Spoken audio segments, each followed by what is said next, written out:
I mean, to have Aaron Rodgers play 4 full quarters, make critical plays in the game to win a football game hasn't happened yet until yesterday. So that's why it was such a big deal, and losing Jermaine Johnson is a problem. We understand that, and maybe that changes the Hassan Reddick negotiations, even though I don't think it will. But, I mean, to me, this is not a nitpick situation with the Jets at all. I know that there's things that you want to bring up. I know that there's going to be things about the defense still that you have issues with, and I understand. But we have been sitting here for years now talking about Aaron Rodgers as the Jets quarterback. That was the first time yesterday where you saw him as the leader of the team, standing in there, making the throws, winning a football game on the road, and coming out of it healthy.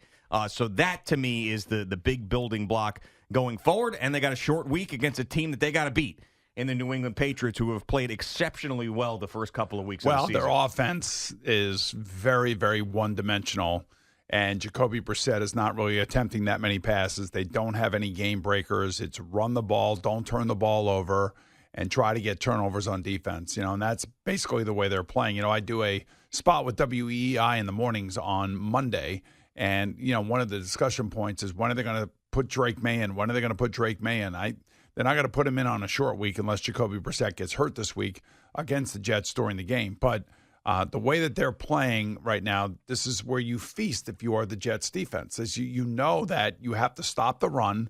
They don't have great game breakers to speak of right now at wide receiver, and they're not really even throwing the ball down the field.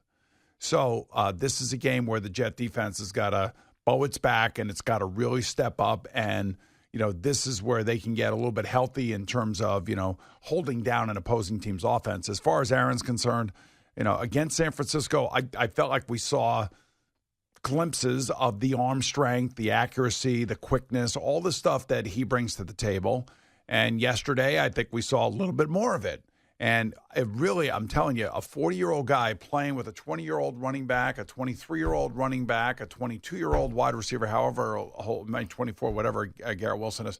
I mean, he's got around him this youth and exuberance and this speed that all of his experience, coupled with all of that talent around him, they should have a huge offensive year, and it will come and it will get better as each and every week. They'll have an off week here or there, but you could see that the Jets have, and I thought the pass protection was pretty damn good yesterday for the most part. Yeah, for the most part, and I love the out and up down the sideline, and I love some of the play designs that Hackett had yesterday, and a couple of these throws that Aaron's making, he's doing that at the line of scrimmage.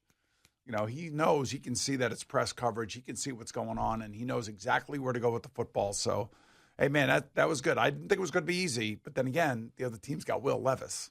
Yeah, who did another one of his circus act turnovers in a critical situation in the game. And you remember we talked about their schedule at the beginning of the year and the quarterbacks that they're going to face over the next 4 or 5 weeks. Mm-hmm. They have to beat those quarterbacks because those quarterbacks are going to make those mistakes, and that's exactly what happened yesterday. Yeah, it's the opposite of what the Giants' schedule is, where you now have games that you need to win, and it starts on Thursday, and then right after that, you got another rookie in Bo Nix with the Broncos.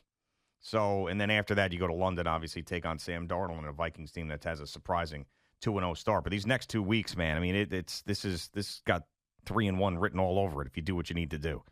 And losing either one of those games would be just special. I mean, especially New England. Like, I understand they played well, but like enough. Their games are tight because they're not turning that. They don't have a turnover this year. So think about that for a second. So that's one of the reasons why the games are tight. If you just can hold on to the ball and just don't turn it over, and these games are going to be close. This is how close all of these teams are. Really, the difference comes down to the quarterback in the fourth quarter. Can he make a play? Can he not make a play? And you'd like to think that the Jets have a quarterback, as we were talking about in terms of game-winning drives, have that quarterback that can make that great throw, that can put his team in a very calm spot where Rob Saleh was talking about exactly what Aaron brings to the table, which is why they went out and got him. Mm-hmm. Because it's been madness back there. Think about all these quarterbacks that have come through here, and maybe Mike White was the only one where there was a Joe Flacco to a certain respect too, I guess, where it was a little bit more relaxed. They could actually get the plays called. They had the formations right. They weren't calling timeout, burning timeouts because they had the wrong personnel group on the field or whatever, which happens with rookie quarterbacks every year. So this to me was a extremely important game for their offense, but it also, their defense had to come up with that key turnover, and they got it in a red zone.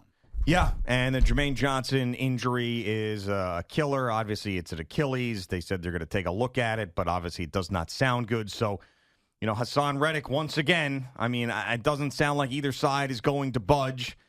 Joe Douglas says, I'll negotiate when he shows up.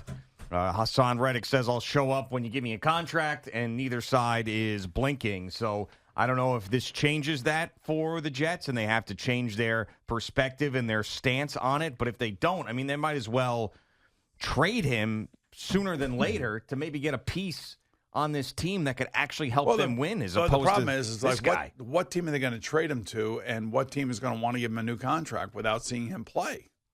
Like he's in nowhere's land right now. Yeah. He is I was just thinking about his press conference when he came here. There was no indication whatsoever that he was going to do this. None. And there's no way that Howie Roseman is trading a disgruntled player to Joe Douglas wanting a new contract without telling Joe Douglas that he wanted a new contract. There's no way. You can't do business like that.